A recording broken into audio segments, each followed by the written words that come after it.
عزیزان محترم، ہم کیونکہ سب بہت سارے لوگ شیعہ گھرانے میں پیدا ہوئے ہیں، شیعہ ہیں، تو ظاہر ان ساری چیزوں کو جانتے ہیں، تو ہم معرفت کی طرف جائیں. جب تک معرفت حاصل نہیں ہوگی، جب تک ہم آگے نہیں بڑھ سکتے. یہ سلسلہ ایسا ہے، یہ جو حضرت سیدہ ہیں یہ مجموع البحرین ہے، یعنی مجموعہ ہے جس کو نبوت اور امامت کو متصل کر رہی ہے. کیونکہ یہی وہ ہستی ہے کہ جن کے آگے سلسلے سے آخری امام تک کا سلسلہ جاری ہے. اور یہی تھا کہ دشمن یہی جانتا تھا. دشمن ایسا نہیں تھا خامخواہ کہ دشمن نے کوئی چیز ایسی کی. دشمن شناس ہونا چاہیے انسان کو. دشمن کو ایسے نہیں اگنور کر دینا چاہیے کہ صرف 4 لفظ کہہ کے. دشمن جانتا تھا یہ اس کو، جو اس نے آ کر اس دروازے کو جلایا، کیونکہ جانتا تھا کہ رسول جو ہے وہ اسی دروازے پر آ کر کہہ رہا السلام علیکم یا اہل بیت النبوہ، کہ سلام ہو میرا اس گھر پر، اس دروازے پر کہ جہاں جبرائیل اجازت کے بغیر نہیں آتا. خاص طور پہ جوانوں کے لیے آپ کتابیں پڑھیں، بی بی کی معرفت حاصل کریں. ایسے نہیں ہے رسول خدا کے بچی ارے ہے اور رسول خدا کھڑے ہو جاتے ہیں. یقیناً بی بی کا تقرب الہی میں اپنا درجہ رتبہ ہے ایسا کہ خود ازواج نبی خود فرماتی ہیں کہ اگر کوئی شبیہ ترین مخلوق تھی رسول کے تو وہ حضرت فاطمہ تھی. خود کئی ازواج ان میں سلمہ، حضرت عائشہ، سب نے روایت نقل کی ہے. روایت ہے ان سے کہ اگر کوئی رفتار میں، کردار میں، گفتار میں، چلنے میں اگر کوئی رسول کے نزدیک ہے تو وہ صرف فاطمہ ہے.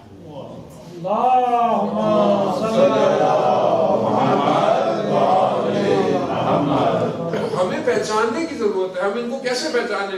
ظاہر ہم اس زمانے میں نہیں ہیں، ہم کیسے پہچانے؟ تو ہمیں کم از کم قریب ترین یا جیسے لوگ انہوں نے بنائے ہمیں ان کو پہچاننا چاہیے. کیسی ہستیاں بنائی انہوں نے پہچاننا چاہیے. ایک عارف عالم دین تھے بہت بڑے، حجت الاسلام عالی اس واقعے کو بیان کرتے ہیں. کہتے ہیں کہ جب ان کی 70-80 سال عمر ہو گئی تو وہ آیت اللہ عظمہ بہجت رضوان اللہ تعالیٰ کی خدمت میں پہنچے. آیت اللہ عظمہ بہجت فقیہ، اپنے زمانے کے مجتہد اور عارف انسان تھے. یعنی صرف عام عالم دین نہیں تھے بلکہ ایسے عالم دین تھے کہ جن کو انسانوں کی شکلیں اصلی نظر آیا کرتی تھی. لوگ گھبراتے تھے ان کے پاس جاتے ہوئے. ان کی خدمت میں گئے، ان کے ہم کلاسی تھے، ان کے ساتھ پڑھتے تھے. تو کہتے تھے کہ بھائی آپ راستہ جانتے تھے اور آپ اس راستے پر چلے اور کیا مقام حاصل کر لیا.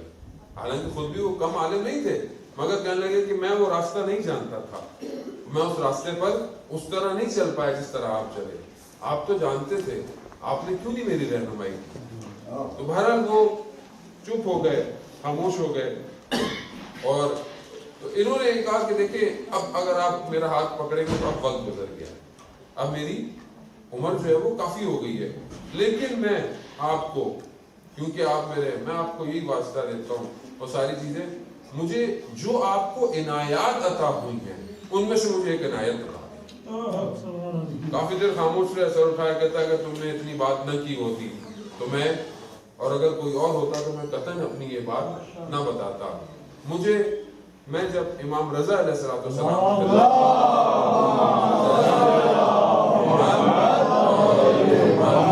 میں جب ان کی خدمت میں گیا تو امام نے مجھے 11 چیزیں عطا کی. امام نے مجھے 11 چیزیں عطا کی، میں تمہیں ان میں سے ایک بتا رہا ہوں. اور وہ یہ کیا ہے کہ امام نے مجھے کہا، امام نے فرمایا کہ اگر کوئی ہماری پناہ میں آئے یا ہم سے پناہ مانگے ہم اس کو پناہ دیتے ہیں. یہ عام بات نہیں ہے. یعنی اگر کوئی ہم سے پناہ مانگے، ہم سے کوئی اپنی حفاظت مانگے، ہم سے کوئی مانگے کہ ہم اس کو بچائیں تو ہم اس کو بچاتے ہیں، نہ صرف دنیا میں بلکہ آخرت میں. یہ ہستیاں، یہ وہ ہستیاں. دیکھیں میں پہلے جوان بچے بیٹھے ان کو سمجھانے کے لیے، ان کو ہو سکتا ہے پتہ نہیں علماء کرام ہمارے بزرگ کیا ہوائی باتیں کرتے ہیں، ہمارے اوپر سے گزر جاتی ہیں، ہمیں نظر نہیں آتی. نہیں، میں ان کو سمجھاتا ہوں. آج میڈیا جو ہے نا ہمارے سامنے ایسے کرداروں کو پیش کر رہا ہے کہ جو سپرفیشل کریکٹرز ہیں, جو بہت ایکسٹرا اپنے اندر ایفیشنسیاں رکھتے ہیں.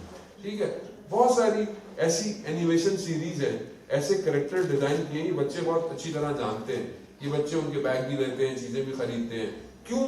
ان کے اندر ایکسٹرا ایبلٹیز ہیں کہ وہ اپنے اس سے نکل کر اپنے مادی بدن سے لے کر پرواز کرتے ہیں, ادھر جاتے ہیں, آسمانوں میں چلے جاتے ہیں, ہواؤں میں اڑتے ہیں. یہ سپرفیشل کریکٹر کا کانسیپٹ ان کے ذہن میں کہاں سے آیا؟ یہ نور کا کانسیپٹ. ایک سیریز ہے پوری موویز کی کہ جس کے اندر ایک سبز نور ہے جو کہ ایک محور بنا ہوا ہے. یہ کہاں سے الہام ہوا ان کے اندر؟ یہ کہاں سے چیزوں کو؟ یہ وہ سارا ہمارا منبع, ہمارا سورس تھا کہ جس کو ہم نے صحیح طرح بیان نہیں کیا, مگر دوسرا بیان کر کر اپنے معاشرے کو اس میں جو ہے سزا دے رہا ہے.